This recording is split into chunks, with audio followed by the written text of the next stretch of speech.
मनोज जरांगे पाटील यांच्या आंदोलनाचा आजचा दुसरा दिवस आहे। हजारो आंदोलक आझाद मैदानामध्ये ठाण मांडून बसलेले आहेत। सीएसएमटी परिसरात सुद्धा या आंदोलकांची गर्दी आहे। ही दृश्य सध्या आपण बघतोय।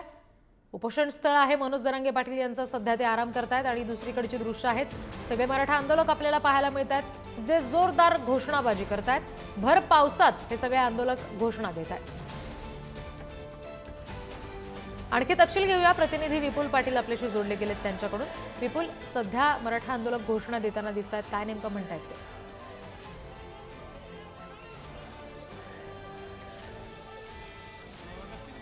सीएसटी रेल्वे स्थानकामध्ये उभा आहे आणि आपण जर पाहिलं तर मोठ्या संख्येनं मराठी जे कार्यकर्ते या ठिकाणी दाखल झालेले आहेत। या ठिकाणी पाहिलं तर रात्रभरापासून या ठिकाणी काही नागरिक जे आहेत या ठिकाणी झोपले होते, तर काही लोक गावाकडे गेलेले तर नागरिक पुन्हा या ठिकाणी आलेले आहेत। आपण पाहिलं तर प्रचंड ही गर्दी कार्यकर्त्यांची आपल्याला या ठिकाणी पाहायला मिळत आहे। या ठिकाणी गुरुविंद सदावर्ते यांच्या विरोधात देखील घोषणाबाजी या ठिकाणी सुरू आहे। या ठिकाणी आपण पाहू शकता मोठ्या संख्येने हे कार्यकर्ते या ठिकाणी घोषणाबाजी या ठिकाणी आपल्याला पाहायला मिळतात। जरांगे पाटील यांना पाठिंबा देण्यासाठी महाराष्ट्रातील कानाकोपऱ्यातून नागरिक मोठ्या संख्येनं मुंबईत दाखल झालेले आहेत। काही नागरिक आपल्यासोबत त्यांच्याशी बोलणार, काय सांगाल तुम्ही आंदोलनासाठी? या ठिकाणी सगळ्यात महत्त्वाचं या महाराष्ट्रातील मुख्यमंत्र्याचा जाहीर निषेध, कारण महाराष्ट्रातील सर्व मराठा समाज या मुंबईमध्ये जमा झालाय।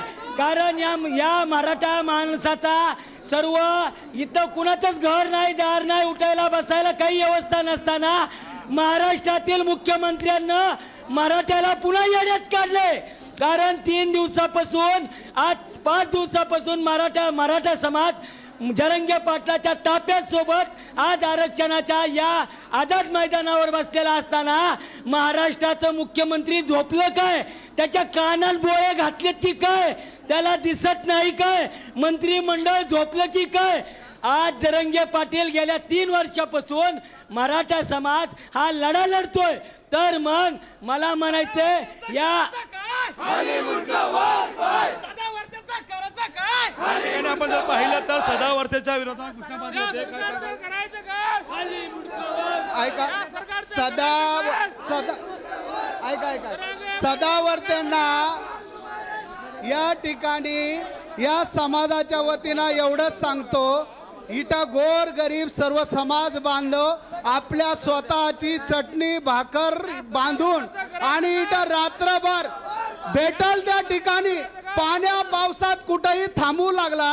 सदावर्तेच्या कानाखाली जाळ काढण्यापर्यंत लोक इथं थांबून हे सगळ्यात मोठं उत्तर देऊ लागले सदावर्तेंना की बाबा मराठ्यांच्या बाबतीत तुम्ही बाईट देताना थोडा विचार करा, त्यांच्या संवेदना जागून घ्या। तुम्ही जर कायदा सुव्यवस्था बिघडा असं म्हणत असाल, परंतु त्या लोकांच्या त्या भावांच्या वेदना जाणा। अनेक लोकांच्या आमच्या लोकांच्या प्राणाच्या आहुती गेल्या या आंदोलनासाठी।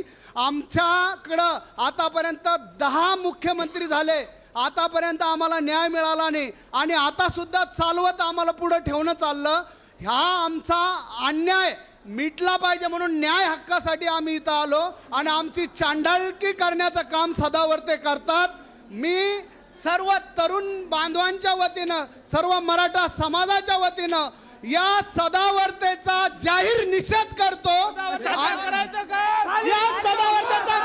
सदावर्तेचा निषेध करत हे मराठी आंदोलक या ठिकाणी आक्रोश जात होताना आपल्याला पाहायला मिळतंय।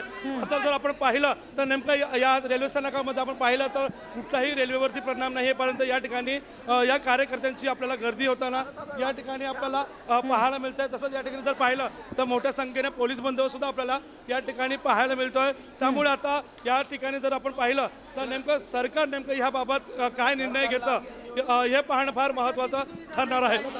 आणि त्याच्यामुळे आता नेमकं या सगळ्या आंदोलकांचं काय म्हणणं आहे, त्याचबरोबर मनोज जरांगे पाटील या सगळ्या संदर्भात काय निर्णय घेत आहेत आणि त्यानुसार आपल्या आंदोलकांना काय सूचना देत आहेत हे पाहणंही तितकंच महत्त्वाचं असेल। मी पुन्हा एकदा विपुल तुम्हाला आणि कॅमेरामॅनला सुद्धा विनंती करेन की सध्या सीएसएमटी स्थानक परिसरातली दृश्य आपण पुन्हा एकदा प्रेक्षकांना दाखवूयात, त्या संदर्भात आणखी माहिती द्या, कारण अजूनही काही जणांना कामावर पोहोचायचं आहे आणि त्या दृष्टीनं ट्रेननं प्रवास सुद्धा करायचा असेल तर त्या दृष्टीनं सीएसएमटी स्थानकावरची सध्याची परिस्थिती आम्हाला सांगा।